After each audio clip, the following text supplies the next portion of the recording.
അവർ നാളെ തന്നെ അത് ചെയ്യാം, നാളെ തന്നെ അതിന്റെ വർക്ക് തുടങ്ങാമെന്ന് നമ്മളെ അറിയിച്ചിട്ടുണ്ട്. നമുക്ക് നാളെ തന്നെ അവർ പറഞ്ഞ കാര്യം നിങ്ങൾ എഴുതി തന്നിട്ടുണ്ടോ?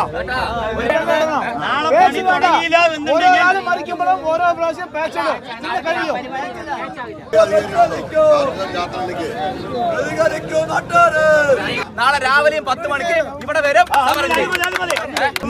ഇന്നേക്കിപ്പോ പുതിയ റോഡ് ഇടാൻ വേണ്ടി കഴിയില്ലല്ലോ. അപ്പൊ അതുകൊണ്ട് ഇന്നേക്ക് തന്നെ ഇതിന്റെ പാച്ച് വർക്ക് സ്റ്റാർട്ട് ചെയ്യണം. പുതിയ റോഡ് എപ്പോൾ തുടങ്ങുന്നുള്ള കൃത്യമായ ഡേറ്റ് വേണം. ആ ഡേറ്റ് ഒരു ദിവസം തെറ്റിയാൽ പിറ്റേ ദിവസം ഇതേപോലെ സമരം. അവരുടെ സൂപ്പർവൈസേഴ്സ് ഇവിടെ ഉണ്ട്. അവർക്ക് ഇപ്പോൾ ഈ റോഡ് കാണിച്ചു കൊടുത്തിട്ട് അയാൾ നാളെ തന്നെ സ്റ്റാർട്ട് ചെയ്യാന്ന് പറയുന്നുണ്ട്. എന്തായാലും ഒരു 3-4 ദിവസത്തിനുള്ളിൽ ഇത് തീർക്കാം. 4 ദിവസത്തിനുള്ളിൽ ഉത്തരവാദപ്പെട്ട MLA പറഞ്ഞില്ലല്ലോ ഇവിടെ. ഞങ്ങൾക്ക് ജനങ്ങളെ ബുദ്ധിമുട്ടിപ്പിക്കാൻ ഒരു താല്പര്യമില്ല. പിറ്റേ ദിവസം വീണ്ടും വരാം. ആ പരിപാടി ഇനി വേണ്ട. മനുഷ്യന്റെ കണ്ണി പൊടിയിട്ട് പറഞ്ഞ പോലെ കുഴിയിൽ നിങ്ങൾ മണ്ണിട്ട് തൂർത്തുകയാണ്. അയാൾക്ക് എങ്ങനെ പൈസ കൊടുക്കും ചോദിച്ചു. ഇയാൾക്ക് ആര് പൈസ കൊടുക്കും? മരണങ്ങൾ കൂടുകയോ ചെയ്യുക.